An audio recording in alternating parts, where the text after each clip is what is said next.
It's that time again. Yep. Alright guys, what is happening? Man, it is 5 o'clock. I went to bed around 9 a.m. today and woke up around 2 o'clock. So, feeling good. Who's that? HP Logic, I think.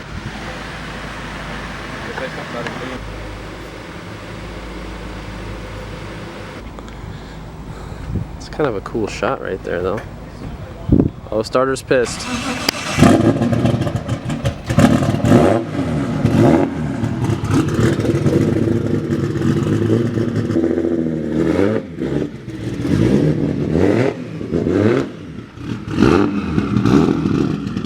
There's corn fused. So yeah, we're out here. Shop's a little busy right now, so we're currently about to do a little compression test on it just to kind of get a sense for how she's doing. We're also going to drain the oil. And yeah, we're just going to figure out, see if we can get any little more info about what's going on today. And I guess I'll just keep you guys updated, but here we go.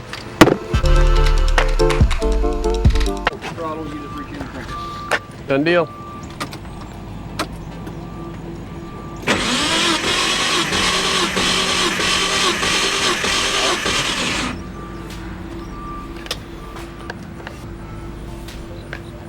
Okay. I mean, hey, it could be like my RB20, 120 on all 6. Let's hope. I noticed while you were cranking. I did see it just puffing out of there. It was puffing smoke out during cranking. Yeah. Which is odd. I guess maybe nothing's firing, so I mean it can't, there's no heat to make that happen other than just dropping it over here. You know? Mm-hmm. Cylinder 1's the only one with compression right now. Because the rest of them don't have plugs in them, so we'll see if it does it on every cylinder. Right. If it's just... Okay. What was that, 115? Mm-hmm. Right. I guess we're just looking for consistency right now. Yeah, because a large cam will cause the static compression ratio, like the... Oh, I see. It won't be the same with a big cam. I see. Okay, so I gotcha. All right. Okay, it's going lower. It's like 109. Yep. Oh my God, noise down here.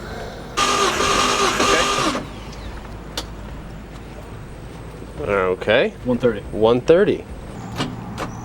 Hang on. Here we go. Yeah, she'll get it. She'll get it. Here. Come on, there it is. It's 130 again. All right, last one. Oh boy. Then we'll come back and check the front one again, just to check my gauge. All right. 130. 130. Yeah. Okay. 115. Yep, exactly what I made the first time. Yeah. Just to show you guys our compression test results. Dead on. I love that. Still dead on. Still dead on? Yep. That's good.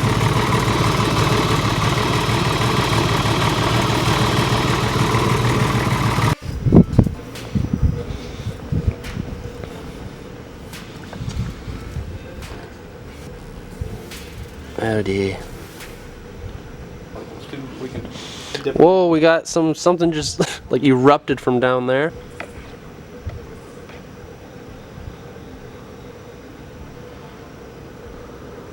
I don't think Nothing, no chunks. I don't think there's any metal. There's no chunks. It's just that copper color that's bearing material, or like bearing. Yeah, that looks like paint. It looks like a pearl paint. Are we mixing paint right now? Sure looks like. That's a nice like gold. Dude, that's actually kind of cool. Well, it's not good. I don't know if it's good or not, but it looks cool. Welcome to House of Color Paint. Today we're spraying this. Okay, what time is it? It is 12 o'clock. We're just about to get started. Late start today. Well, first off, super late night last night. If you guys missed yesterday's video to see what all happened and what issues we ran into, go ahead and check it out. There was a Nova on the dyno, made 1300 wheel and like 1400 foot-pounds of torque. The plan would have been to, as it was rolling out, this would have rolled in and put down like 800, 850, just to, with half the displacement, mind you, and half the turbos. That would have been baller, but clearly that didn't happen. So we're gonna try again. Here's what we have done. Compression test. I mean, with the cam set up and stuff like that, the compression ratio of the motor, anywhere around 140, 130 to 150-ish would probably been okay. I mean, my RB20 is at 120 on all 6. Granted, I haven't checked it in a year. That just goes to show you don't really need like the 180 compression PSI or whatever. It's just mainly consistency. So we had ranging from 105 to 130. It was a cold test. It's really not like a game changer. It's still going to show you what the deal is. Like, you know, if they're different, they're different. So yeah, oil changed with some 2050. The stuff that was in it, it was just looking a little bit thin. I think maybe just a little bit fueled. I don't know. But we just changed it out to some thicker stuff. She should be happy about that. I mean, we're just going to kind of see what happens. If it kind of reacts as how it did on the last pull, or if we get, well, I don't know what's going to happen. I just hope that it's going to be good. That's all I can hope for at this point.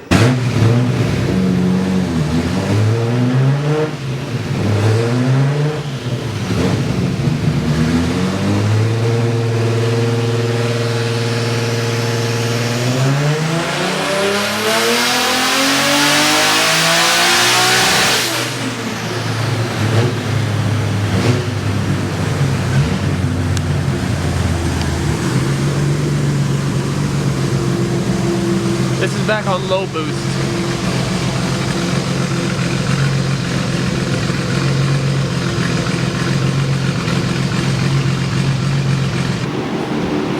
Only thing I'm curious about right now is oil pressure. 100 and what? Yep. That weight, brother. Yeah. That oil. That oil. Oil did it right there. I mean, I guess we'll just keep on going and see what happens to that number, I guess. What was the oil temperature? Then we can kind of compare the two. 156, 158. Okay. I mean, so it'll probably go down a little bit as it gets a little bit warmer, but it's still not too, it's not hot, it's just warm. All right, well, I mean, we have pressure, that's for surely. Look at that graph. Torque just holds, doesn't fall off. Mint. Now, essentially, we're just going to start adding the boost back to it. All looks good as of now, so we'll just continue to monitor all of the information and stuff like that. Let's just continue rolling, man. It's looking promising so far.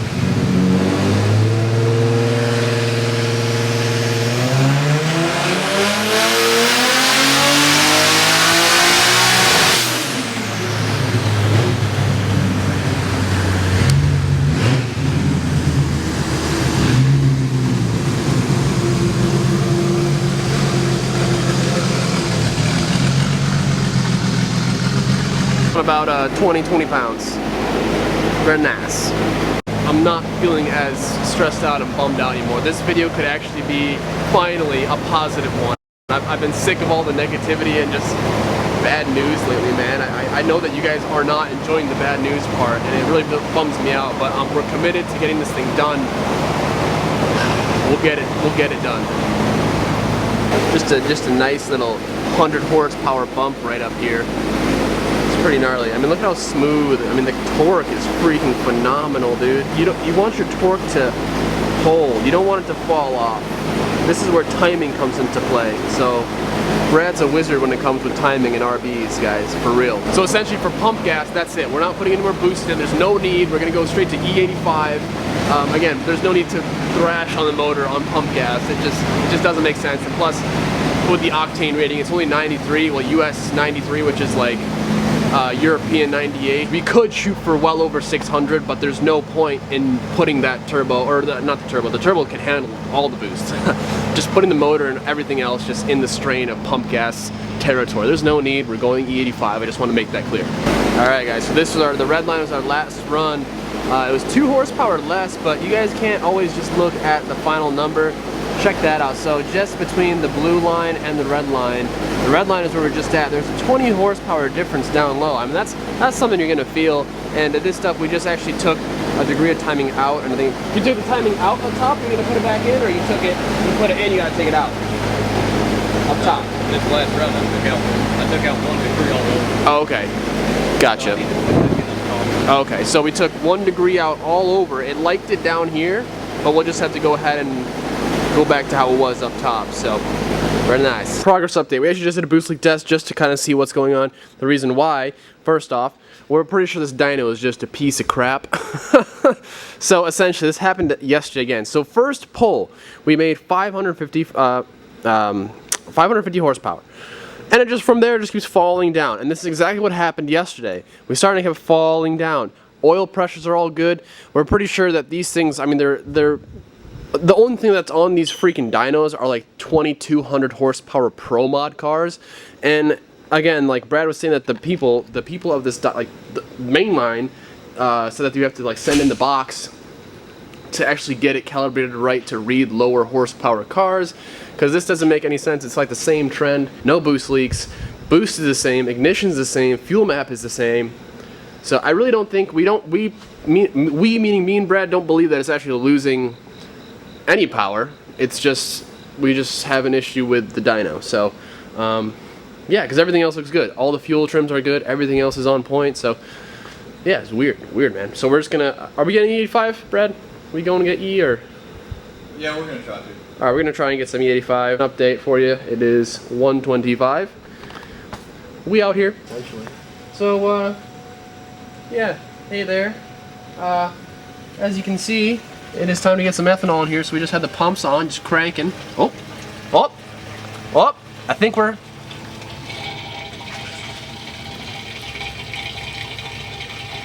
About done there. Wow, she burned through that 5 gallons pretty quick. Oh yeah. All right, shut her down. She gone. I'm sure he's over here tonight. Ooh, here we at. We're at the plug. The 85 plug. There she be. I spotted her just in the middle of nowhere, but there she is. Oh yes. This stuff smells horrible. Not a fan. $20 for 10 gallons. I like that.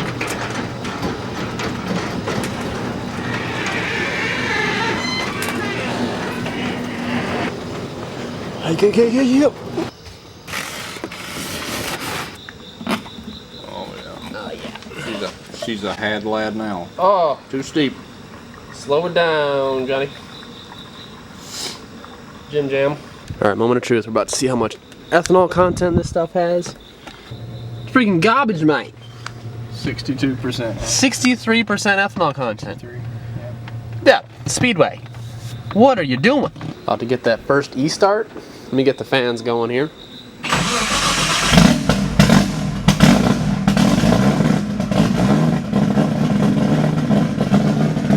Oh yeah. Oh yeah. Smell that E. Smell that E. Yeah. So we're going back to low boost, which is 14 pounds, just to kind of see how it is, dial things in. Let's get rolling.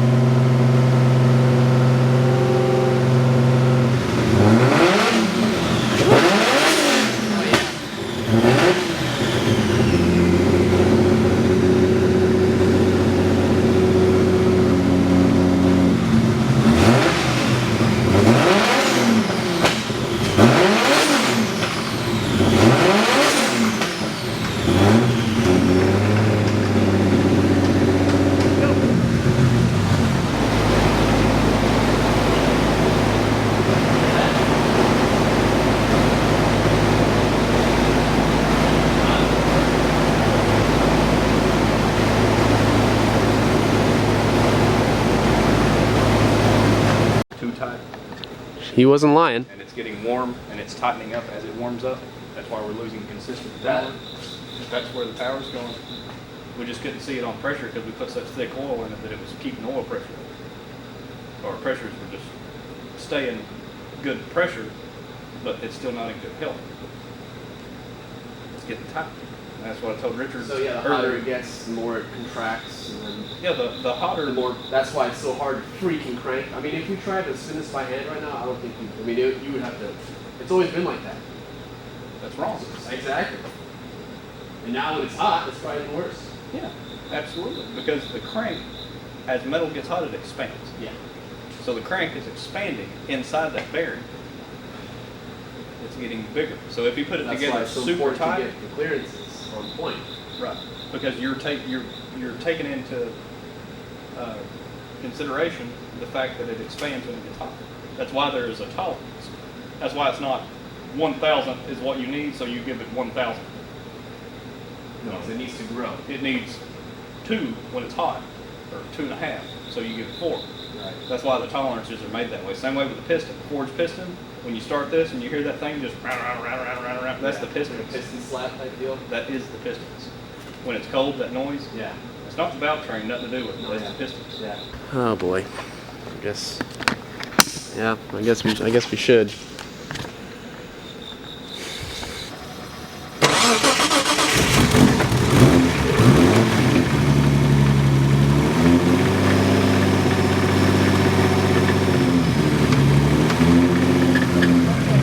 Oh my God! I heard a squeak too. Did you hear that? Oh, you're sounding squeaking it.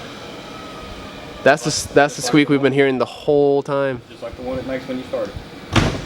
So it's the crank making the squeaking. Oh. Okay. That's that super tight bearing. Okay. I'm gonna sit down with you guys here just here shortly, and. Okay, story time. Yeah, well, I don't know if you guys heard that or caught what happened there.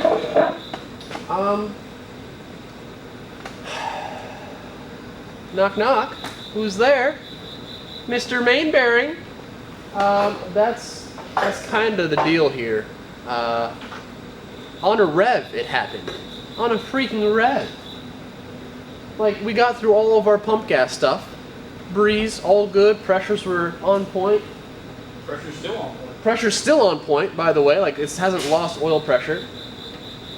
But, I mean, we put E85 in it, revved it like 4 times. And on that last, you guys saw me run out. I think I had a recording. I was like, hang on now, this ain't right. And yeah, lo and behold, man. So we don't know which one it is, but something in that block is either it's the bearing is about to spin. I mean, the process has started. So that bearing has essentially started to rotate. When it knocks like that, that's the bearing, right? Spinning, Brad? The knocking, or you're hearing the rod make contact with the crank. Okay, so what that it's essentially the rod making contact with the crank because it's not consistent. So, oh, I see. So when it's consistent, that's when the freaking thing That's is when the bearing's completely just gone. Okay, yeah. It's So still there. It's chewing away at it. yeah. Okay. So all right, bearing's still there. It's just chewing away. Like it. You know, we caught it right when it started. Just by sheer chance. Yeah, I know. Like okay. So yeah, that's. I mean, that's freaking that. What time is it? 3 a.m. And I know the positive side, we'll be home before the sun rises tonight. That's if we're looking at the glass half full here. However, we have a problem, definitely this time. So I don't really know what the plan is.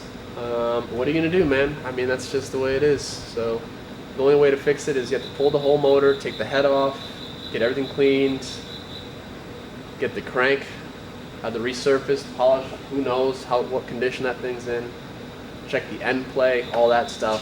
And, I mean, there's so many things that go into building a motor. Again, for anyone that's new, me or Brad, we didn't build the motor. I wish we did. Oh yeah. I wish we built it. That would have been awesome. We would have been singing at 800, 900 horsepower right now. We would But have saw it last weekend. we would have saw it last weekend, like, you know. So, yeah, I don't know what to say really right now. So I gotta let this whole situation marinate a little bit. And yeah, all right. See you guys at the hotel.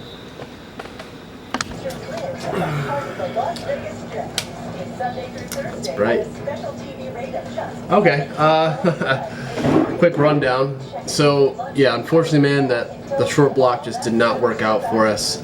It's really unfortunate. It just has bearing issues. So yeah, I mean, it is what it is. I mean, I can't be bummed because it's nothing that I did. I'm sure there's gonna be a lot of people making assumptions about I did this wrong, you know, we did this wrong, we did this, whatever. But you know, you just can't listen to them because they're just, you know, you can't just put false assumptions in my mouth and say that this happened and it didn't happen. So, all right, guys, I really don't want to make this video too long. It is 5:30 in the morning. I gotta edit this video really quick. All right, guys, I'll see you guys soon. See you tomorrow. I mean, we'll talk. I have some plans. I just want to run them by you as far as what's next for Calvin's Garage. and we'll go from there. So thank you guys for watching, man. I really do apologize. I feel so bad to for you guys that I can't show you guys the end result after all the hard work I put in, and it just relies up to something that I didn't even touch. So we tried. We really did try. I mean, me and Brad, obviously you guys can see the past 2 weeks have just been constant hustle, constant grind just to get the car. See you tomorrow, and keeping the head up. We're moving on. There's really nothing else we can do. There's no point in being sad or disappointed. Just on to bigger and better things. So I'll see you guys in the next one. Thanks for watching. Subscribe. I promise you guys, there's a lot of cool stuff coming up, and we'll talk about that tomorrow. Actually, I'm leaving for Virginia tomorrow night, so it's a 10-hour drive, by the way, to Virginia. So pretty stoked about that. Later, guys. Peace.